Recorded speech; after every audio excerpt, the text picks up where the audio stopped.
محترم سامعین اکرام، اب آپ کے سامنے اگلا پروگرام ہے فقہی مسائل۔ اسلامی زندگی کے اہم مسائل اور معلومات آپ کے سامنے پیش کیے جائیں گے، جس کے لیے تشریف لا رہے ہیں مولانا عبد المعبود صاحب قاسمی دامت برکاتہ۔ السلام علیکم ورحمۃ اللہ وبرکاتہ۔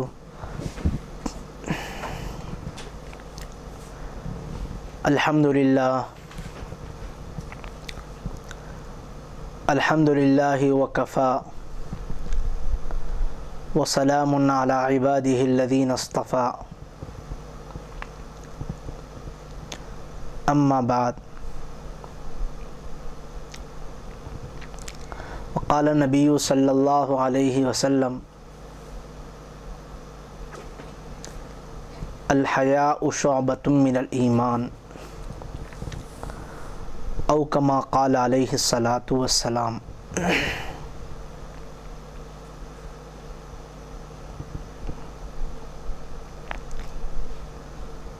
انسان کو دنیا میں جن چیزوں کی ضرورت پڑتی ہے ان میں ایک اہم ترین ضرورت لباس و پوشاک کی بھی ہے۔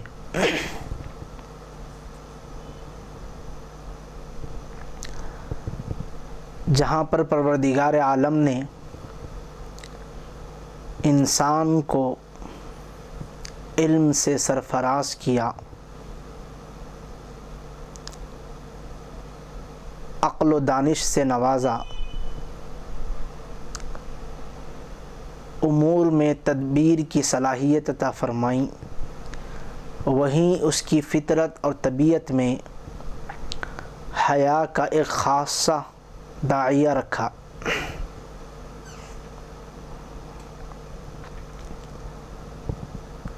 یہ خاصہ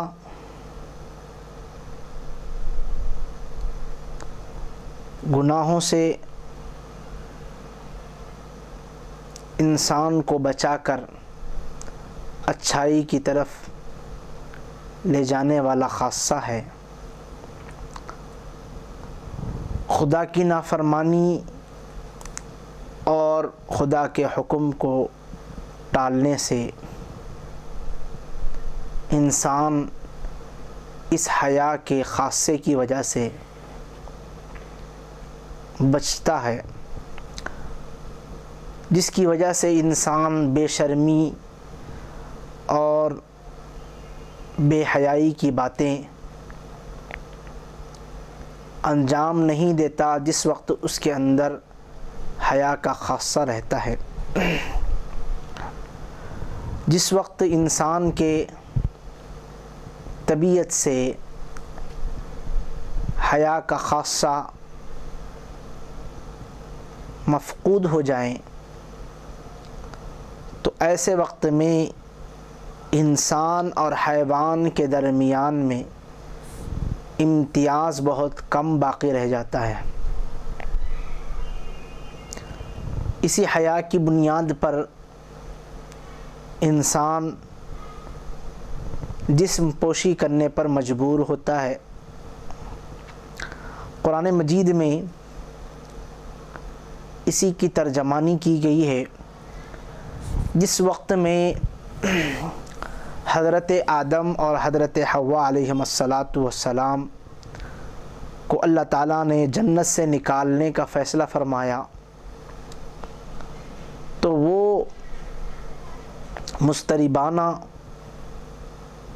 طور پر اپنے جسم کے ان حصے کو ڈھانکنے لگیں جو ستر کے لائق اور قابل تھے۔ سورہ اعراف میں اس کا تذکرہ موجود ہے۔ اسلام سے پہلے اس باب میں یعنی جسم پوشی کے سلسلے میں انسانیت بہت ہی زیادہ پستی کا شکار رہی ہے۔ چنانچہ روایتوں میں آتا ہے کہ عربوں کی شرم و حیا کا حال یہ تھا کہ کیا مرد اور کیا عورتیں سب بیت اللہ کا برہنہ طواف کرتے ہیں۔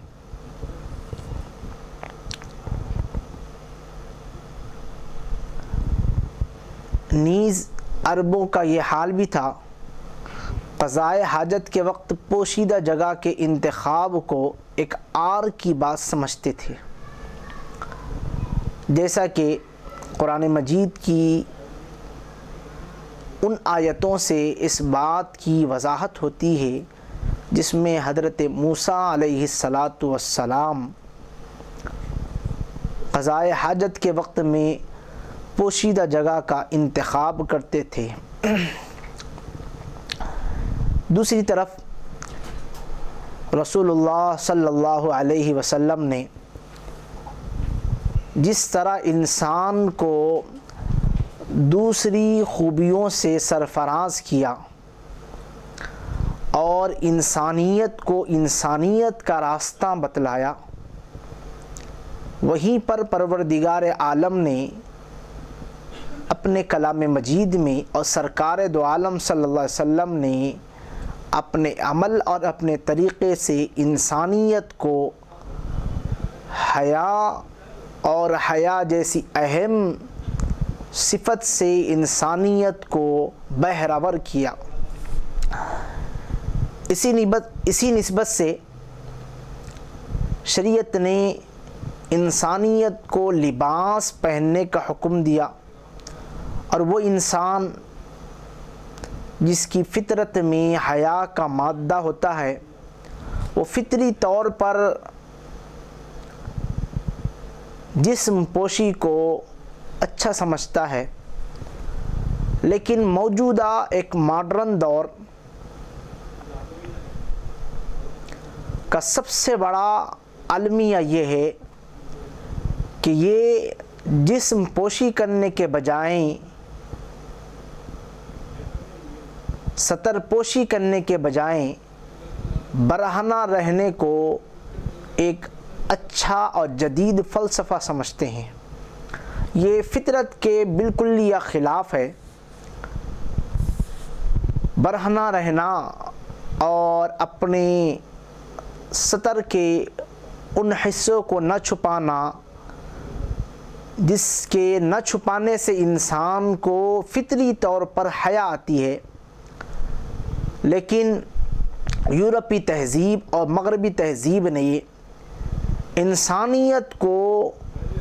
اس بات کی تعلیم دی ہے کہ برہنہ رہنا ہی یہ فطرت کے مطابق ہے، حالانکہ یہ بات نہیں ہے۔ چنانچہ جب ہم قرآن مجید کی اس آیت میں غور کرتے ہیں جس آیت میں پروردگار عالم نے حضرت آدم اور حضرت حوا کے لغزش کا ذکر کرتے ہوئے اللہ جل شانہ نے فرمایا کہ جنت کی نعمتوں سے انہیں محروم کیا گیا اور لباس جنت سے انہیں عاری کر دیا گیا، تو جسم کے قابل ستر حصوں کو بے ساختہ انہوں نے چھپانے کی صحیح کی۔ یہ سورہ طٰہٰ کی آیت ہے، آیت نمبر 121۔ یہ روئے زمین پر سب سے پہلے انسانیت کی شکل میں آنے والی مخلوق حضرت آدم اور حضرت حوا، جن کا فطری عمل ذکر کیا گیا کہ وہ مضطربانہ طور پر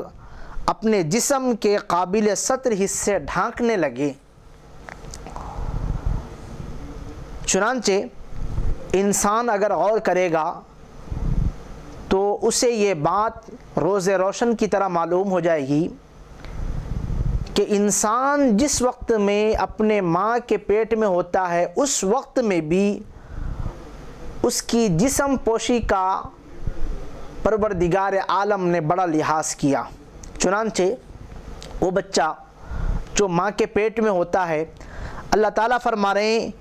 کہ ہم نے ان کو ایک غلاف میں رکھا ہے۔ وہ غلاف ماں کے پیٹ میں اللہ تعالیٰ فرما رہے ہیں فی ظلمات ثلاث، ایک جھلی میں ہوتے ہیں۔ وہ جو بچے ماں کے پیٹ میں ہوتے ہیں ایک غلاف میں ہوتے ہیں اور وہ غلاف ان کے لیے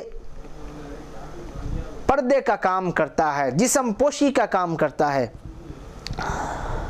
اور پھر مزید یہ بات بھی ہے کہ انسان دنیا میں اس حال میں آتا ہے کہ اس کی آنکھیں بند ہوتی ہے، خون اس کی غذا ہوتی ہے اور ناف کے ذریعے اس کے جسم تک پہنچتا ہے، زبان گویائی سے محروم ہوتی ہے، قوا محدود ہوتے ہیں، بہت سی خواہشات ہیں، اس وقت وہ ان کا تصور بھی نہیں کر سکتا، پھر کیا اس کی بصارت اور صنفی تقاضے یہ سب غیر فطری متصور ہوں گے۔ لیکن اس بات کی طرف توجہ کریں کہ اللہ جل شانہ نے انسان کو اس کے ماں کے پیٹ میں بھی پردے کے ساتھ رکھا ہے۔ چنانچہ لباس و پوشاک کے سلسلے میں انسانی ذوق و مزاج میں خاصا فرق ہوتا ہے، حالات کے اعتبار سے اور علاقوں کی معاشرت کے اعتبار سے اور تہذیب اور موسم کی وجہ سے اور آب و ہواؤں کا فرق بھی ہوتا ہے، اور وسائل اور رسائل کی کمی بیشی کی وجہ سے، طبعی رجحانات کی وجہ سے اور میلانات میں تفاوت، یہ تمام اسباب ہے جن کی وجہ سے لباس کی پسند اور ناپسند میں فرق کا پایا جانا ایک فطری بات ہے۔ ایک مخصوص وقت کے لیے لباس میں یکسانیت برتی جا سکتی ہے، مگر ہمہ وقت زندگی کے لیے یکساں لباس ایک غیر فطری عمل ہے۔ خود پروردگار عالم نے یکسانیت سے خالی مختلف رنگوں سے لیس لباس کے پہننے کی شریعت نے اجازت دی ہے، اسی لیے شریعت اسلامی میں انسان کے لیے لباس کی کوئی خاص وضع اور ساخت اور کوئی خاص نوعیت اور کوئی خاص رنگت متعین نہیں ہے۔ چنانچہ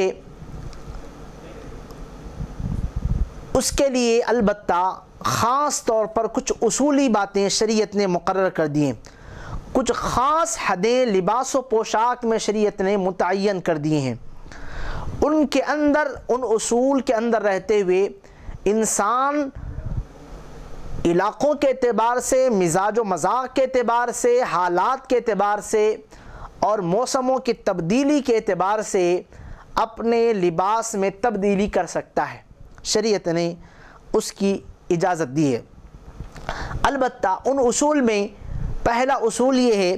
کہ لباس میں ستر اور جسم کو چھپانے اور ڈھکنے کا پورا لحاظ رہے، ستر چھپا رہے اور جسم کو چھپانے اور ڈھکنے میں پورا لحاظ ہو۔ چنانچہ ساتر لباس کی حد کیا ہے؟ اس کے لیے ضروری ہے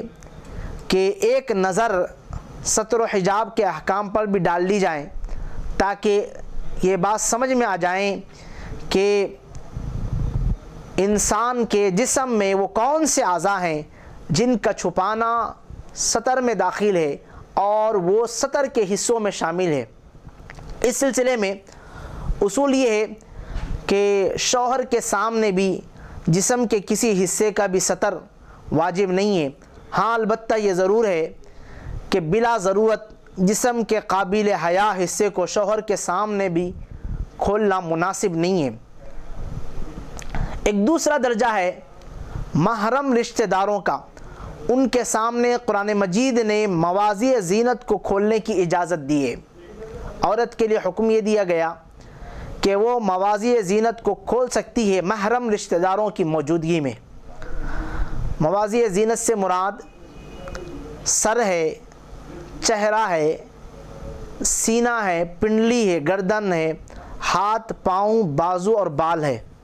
جس کو علامہ شامی رحمۃ اللہ علیہ نے نقل کیا ہے۔ یہ دو درجے ہوئے۔ تیسرا درجہ غیر محرم رشتہ داروں سے پردے کا ہے۔ پہلا درجہ تو شوہر کے سامنے اپنے جسم کے سارے اعضاء کو دکھا سکتی ہے، لیکن بلا ضرورت کھولنا بھی مناسب نہیں ہے۔ دوسرا درجہ محرم رشتہ داروں کا، ان کے سامنے قرآن کی روشنی میں مواضع زینت کو کھولنے کی اجازت دی گئی ہے۔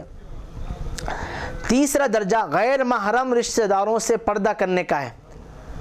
ان کے سامنے چہرہ اور ہتھیلیاں کھولی جا سکتی ہے۔ چنانچہ نبی پاک صلی اللہ علیہ وسلم کا حضرت اسماء رضی اللہ تعالی عنہا کو دیکھنا اور فتح مکہ کے موقع سے حضرت ام ہانی رضی اللہ تعالی عنہا کو دیکھنا ثابت ہے، کیونکہ رشتہ داروں کی بکثرت آمد و رفت کی وجہ سے ان سے اجنبی کا سا پردہ مشکل بات تھی، جس کی وجہ سے عام طور پر فقہاء نے اجنبی اور غیر محرم رشتہ داروں میں کوئی فرق نہیں کیا، لیکن فتاوی بزازیہ میں ان دونوں میں فرق کی طرف اشارہ کیا گیا ہے۔ فرق یہ ہے کہ غیر محرم رشتہ داروں سے پردہ کرنا ہے، ان کے سامنے چہرہ اور ہتھیلیاں کھولی جا سکتی ہے، لیکن جن رشتہ دار غیر محرم رشتہ دار ہے اور ان کے سامنے آنا جانا بکثرت ہوتا ہے، تو ایسے موقع پر مجبوری کی صورت میں اور بلا کسی ضرورت کے نہ ہو، مجبوری کی صورت میں چہرہ اور ہتھیلیاں کھولی جا سکتی ہے۔ شریعت نے اس کی اجازت دی ہے غیر محرم رشتہ داروں کے سامنے مجبوری کی صورت میں۔ لہٰذا ان علاقوں میں جہاں